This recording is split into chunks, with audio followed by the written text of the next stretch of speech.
my dad was a board member, and I mean, he's not very active, hasn't been for quite a while, but he introduced me to the Pax board and to Randall and Forrest were kind of some of the first ones that I met when I was about 17 years old. Um, and so I kind of got to know them, started talking with them, and I was lucky enough to get to go on a trip to Cuba with them in, was it 2016? I remember because it was the first year Trump got elected. Well, the election happened while we were in Cuba. So that was how I got to know all of them, and then I just kind of kept up with them, saw them more after that, and eventually they kind of opened up the board and asked if I would want to join, and I said yes. Myself and Elizabeth Gamara, who's about my same age, we joined at the same time. We were kind of like confirmed in the same meetings. She came to me asking if I would want to help out and join in this podcast, and she thought it might be a good idea to start a podcast with Pax, and I thought that was a really cool idea. And at the time, I was kind of the one that had like interview experience and sound editing experience from, kind of got that experience in college, and so I kind of ended up becoming, I don't know, the editor in chief, I guess, one of the editors in chief for that. So it just kind of snowballed from there. She had reached out to a few other people to see if they wanted to be a part of it. It's mostly people in her network, and she's big, like, international traveler. She knows people all over the world, so she was able to pull together a group of really smart, interesting people from all over the world. Like, we've got people in Netherlands. We've done interviews from like different parts of Asia and Europe and South America, mostly because of her contact network. So I kind of helped, build out a model for interviewing people, and then I became the main sound editor for that, and kind of put together all those interviews. And I like wrote and recorded the intro song, which I'm kind of proud of. I like that little tune. My leadership philosophy is usually to try and lead from behind, to try to empower people to be the best version that they are. Bring out the best in people. I don't think a great leader is someone who's gonna tell you what to do all the time, but they're gonna encourage you. They're gonna give you feedback. They keep it positive, and they make sure you want to do it. This is like this is kind of, might be a little crass, I guess, but like part of my, I guess, leadership philosophy is that, how do you make a monkey ride a bicycle? You can't make a monkey do anything. He's got to want to do it. So you have to inspire people to want to do something. And yeah, I try to be, I wouldn't, if I'm in a leadership position, I wouldn't ask anyone to do anything that I wouldn't do myself. So I think to me, that's what a good leader looks like. Yeah, I think a lot of it is coming down to our generation now, and I think people say there's a wealth transfer and a power transfer coming. I think that needs to come pretty quick, because we're in this moment right now, we're moving in the wrong direction, and hopefully that pendulum swings back pretty hard, and usually it does in society. That's kind of people who study sociology understand that there is kind of a pendulum effect in society, where when something gets too extreme on one side, it'll stay like that for a minute, but then it'll usually swing pretty hard to the other side. So, I think the regressive politics that we're seeing now will help to fuel a much more progressive movement, and help us to get out, recognize that, and get out from under it eventually. But I think unfortunately, it's probably going to get worse before it gets better at this exact moment. I think we're facing a lot of cultural challenges right now. I think there's a lot of resistance to change. I think everybody kind of feels like we need a change in society and our economy, but there's not much agreement on exactly where it should go. I mean, I think we're seeing that, not to get political, but, we see that in our politics right now. Everyone's got very different idea. No one can seem to agree on what the right direction to take is. And so, there's going to be, I think that's a huge challenge that, our generation needs to solve, because ultimately it's going to come down to us. I think the people who are in power right now have basically said, that's your problem to solve. So that's going to come down to us to, I guess, come together in march in the same direction of where we want to go, for one.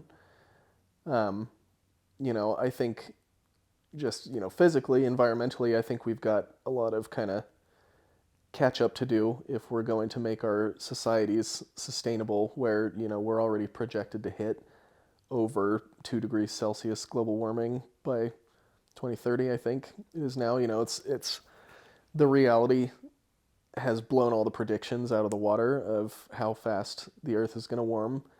And, the U.S. especially has not followed through as much as it should have at this point on, its climate pledges. So I think that, we're going to have to build the infrastructure. We're going to have to, figure out ways to get the Earth back to a stable place. I mean, I could go on and on. I think we face a lot of challenges to create a more sustainable world. There's cultural challenges, engineering challenges, there's population challenges. I mean, there's a lot of instability in the world right now. And it's only going to get less and less stable. And, the less stable societies are, the harder it is to get anything done. The more prone those societies are to regressive politics, to fear. That's when, usually in periods of instability, is when,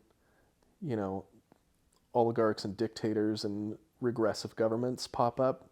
And, you can see that trend throughout history, is that it's inequality and instability lead to a breakdown in society in general, and kind of our goals, makes it hard to march in the same direction. So yeah, I mean, there's too much, really. There's not too much. I think we can surmount it. I think we have to at some point. It's there. We have to go through it. I always say, you can't go back. You can only go through. For a long time, it seems like certain people, usually like a customer, if we're talking about a business, usually people assume the customer is kind of a passive recipient of what the business is doing, and, they can take it or leave it, basically, with what you're doing. And, obviously the customer has influence. The customer creates demand and, creates the market for whatever you're selling. But, now people are finally starting to think more about how do you make sure that what you're doing is actually good for them, and, good for your suppliers, and good for, your investors as well. No one likes to, I'm not like a huge advocate for, investors and shareholders, but at the same time, like, any enterprise needs money to run. Money is the oil that lubricates every engine, and, if you don't have it, then the engine's not going to run. Yeah, I think there's kind of a growing movement. A lot of people would call it stakeholder capitalism. I think that is not exactly working the way it's intended, but I think the idea is good. And the idea is basically that if you're going to run any kind of project or enterprise, whether it's, a private business, a nonprofit, government program, whatever it is. It's that you need to start thinking about, you need to account for every person and everything that your business touches and how it affects them, from, your customers, your suppliers and producers, to your investors, to, the environment, every single person that's involved in your business, because there's a lot of people. The fact is, any project, any enterprise has a whole lot of people that touch it. And you kind of have to start considering all those people, and you have to factor in the earth and the environment as a person in that, where I kind of consider it like, people, for a long time, people have not fully accounted for all of their costs in a business or a project, where, when you look at business financials, you've got, income and expense. And the expense side is usually missing a whole lot of things, where you have to figure out, what cost you're actually taking from the earth, and, kind of close the loop, where, it goes into more of there's popular ideas about, more circular versus linear economics, where the output, or, I guess you could say the byproduct or the trash from one process becomes the fuel for the next process, and then it continues in a loop like that. So, circular business practices, I think, are a good idea that are gaining traction. It's not easy to get these things to work. It makes the problem more complicated when you're trying to run a successful operation doing something. But ultimately, I think if you can figure that out, it results in a much, healthier enterprise, and it results in a much more stable project, and, it results in something that is more resistant to, problems in society or fluctuations in the economy or whatever. So it's, really just trying to close the loop, and truly accounting for all your costs, not leaving anyone out of your business calculus, not assuming that what you're doing is not affecting everyone in your chain in some way. Sometimes, I guess, economics get left out of the environmentalist discussion, where, to me, economics is kind of the human element of how we live and interact with the world. We need stuff, we do stuff, we need food and water and places to live, and, we have culture and society and dreams and goals and all that, and that eventually, through the things that you do, translates into economics. So I think that you can't have good environmentalism if you don't have good society. You can't. A weak society, a crumbling society, can't do all of its environmental goals. If people can't take care of themselves, then they can't take care of the environment either. So I think, I feel like a lot of people falsely think that there's a trade-off between environmentalism and economics, basically, and being able, like you would have to give up the hope of having a good life if you're going to be an environmentalist. You have to go out and be a starving activist, but I don't think that's true. And I also don't really think that's effective. That's not how you're going to get people on board with it. It's my philosophy with creating a healthier economy, a healthier way of life, which can then translate into, treating the earth better, is that you kind of have to, it's like the scene in Indiana Jones where he takes the golden idol, but he replaces it with a bag of sand, whatever. But, if you're going to take something away from somebody, you usually have to replace it. And society kind of works the same, where,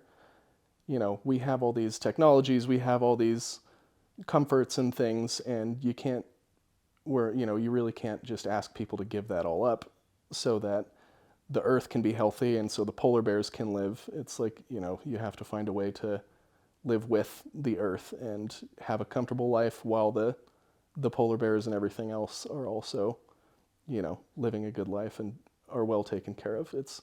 You can't neglect one for the other is kind of how I see it.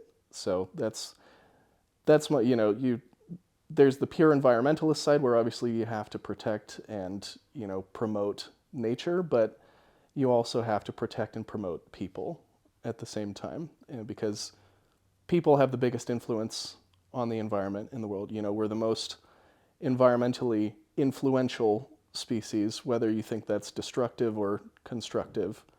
And, it has been both all throughout history. So, we have the ability to choose which side we fall on. So yeah, people need to be taken care of as well as the environment. And that to me comes down to economics. The energy industry is making some interesting steps. I think a lot of that, I think there's a lot that can still be done in the energy industry. Personally, I'm a fan of nuclear technology. I think that's probably the best energy solution we have. Solar and wind are great also. They come with some hang-ups, I think, but they're, much better than fossil fuel stuff. I don't know. I think, the industry of consumer goods is getting better. Things are getting things are being made to consume less and less energy, which I think is an important step where, you hear all these, I guess, predictions about how much energy we're going to need in another 10 or 20 years. Excuse me. People assume that if you continue on this pace of development that we're going to be just exponentially increasing the amount of energy we need to use. But I think, the better idea is just to make things that use less energy. If you can accomplish the same thing with less resources, then you don't need to be, burning more fuel, basically. So I think there's some strides being made in, low energy technologies. I think the building industry, I'm in the building and development industry, so there are some good strides being made there with passive technologies I think passive technology in general is a great idea, which means doing something with little or no energy, or like a building having windows and openings directed towards the prevailing winds to help with air circulation instead of putting an air pump in your house. That's a passive HVAC technology. So, I think the building industry has really caught on to this in a lot of ways, because it costs a lot, takes a lot of energy to run a building. So, the less energy you can use in your building, the more you can save, the more you can do with that extra money, basically. So I think there are some strides being made in there, but there is still quite a ways to go in any industry. I'm not sure I could pinpoint one industry that I think is the leader in sustainability. Partly because we live in a time when there's also a significant amount of greenwashing going on.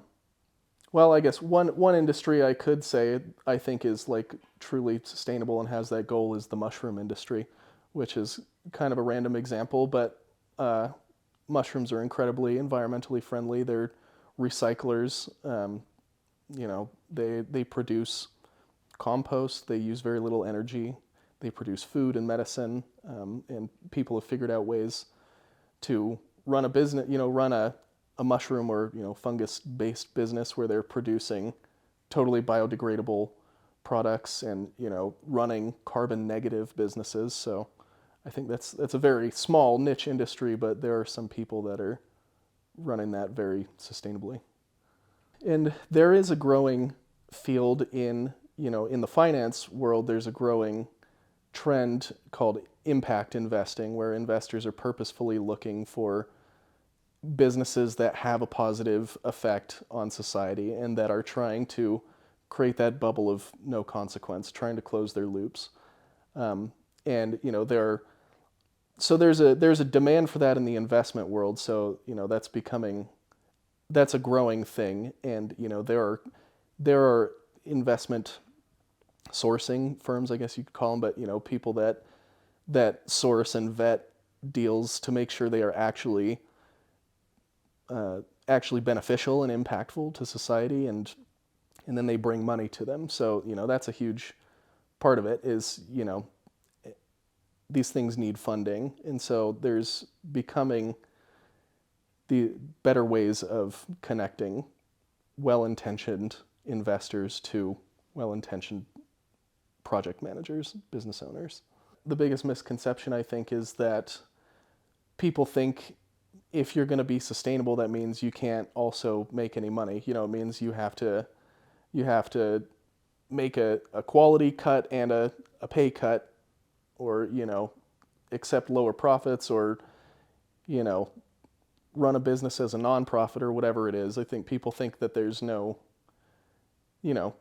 money to be made in sustainability. It's like there's a choice between destructive economics, or that makes a lot of money, or sustainable businesses practices that will leave you poor for the rest of your life. And that's just not true. It's actually becoming the opposite at this point, where people are finally kind of starting to catch on that running a business sustainably is more profitable than running a non-sustainable business. And it's the concept of the building that uses less energy, where if your business uses less energy and less resources, then you're going to have more money left over at the end of the day, basically. And if you treat your people better, they will treat your company better. They'll have they'll want to be doing what they're doing. So you solve a lot of, by being sustainable, by being efficient, by treating people well, you solve a lot of the problems that a lot of businesses have today, which is how do we lower costs and retain employees and make a profit, basically. So yeah, I think that's the biggest misconception. It's more profitable to be sustainable than it is to be non-sustainable. Always staying informed and educated, and keeping that, it's a wheel that never stops rolling, right? And if you let that wheel stop rolling, then your knowledge, your opinions get stagnant, and you get stuck in one place where it's like if you stop cleaning a house at some point, over time it's just going to fill up with dust and not be a nice place to stay. So it's kind of learning is like a form of maintenance, I think, to me. I just try to read a lot. For one, reading is important. Staying informed with what's coming out is important. I like to read a lot of articles. I like to read, news articles, science articles. Fact-based things are always great. I also like to read a fair amount of opinion pieces, just to kind of see what people are thinking. This is probably not a healthy thing, but I find myself in the comments section a lot on articles and like social media to see what people are saying about it. I find that sometimes that is more telling about just the general attitude of what's going on in people's minds. I like to understand what people are thinking about things, because there's people in power who will push ideas.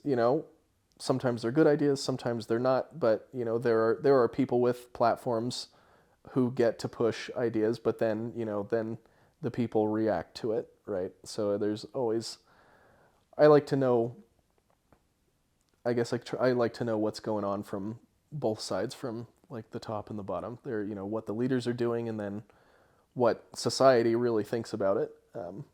Because that's, there's real world power in people's opinions and their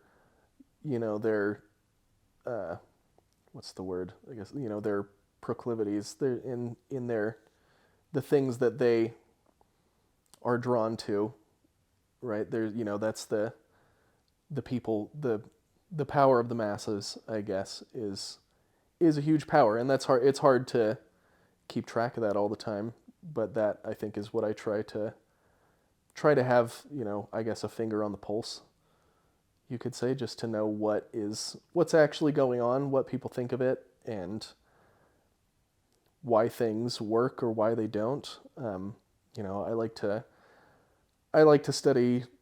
I like to read about history a lot because it's very informative. For almost any problem that arises in society, you can usually find a society that's dealt with it before. Um, there's usually some kind of blueprint for what to do when a problem arises. So I think it really pays to be informed that way, and to really just to learn from other people, and to I just talk to people about, hey, what do you think about this, and how would you solve this problem, or do you know of anyone who has solved this problem, kind of thing. So just staying informed in all ways and staying connected to people. That's what, at the root of it, it's always about people. So I think you need to learn what they're thinking, and learn from people, really. I hope that Pax can keep starting projects, really. Pax in a way is like an impact investor. Like I was talking about, they provide a network, and they provide a certain amount of funding for ideas. They've funded Radio Natura. We came to them with the idea, and they said, great, well, here's the card, take whatever, do what you need, basically. So, like, I think Pax just needs to keep coming up with ideas and executing them, and making sure they're good ones, making sure they're impactful. We've got an incredible network of people who themselves each have amazing networks of people, and it's it's sad but true that the world, a lot of what you can get done in the world is still influenced by who you know.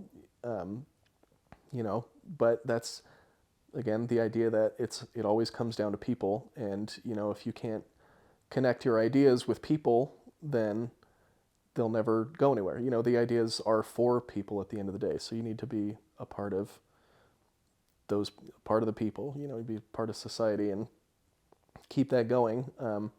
So, expanding their network, using that, always being aware of where they can apply a little push, of a positive influence. And that's something that Pax does really, really well, is using that network and connecting people and, telling the story. So much of what Pax does is storytelling, and, really part of any good project, any impactful project, is all about storytelling. You can have the greatest idea in the world, but if people don't get it, if you can't relate it to people, then it's never, then they're not going to adopt it, and it's never going to get done. It won't have an impact. So you have to keep telling the story, and inspire people and convince people, and that's something that Pax is great at.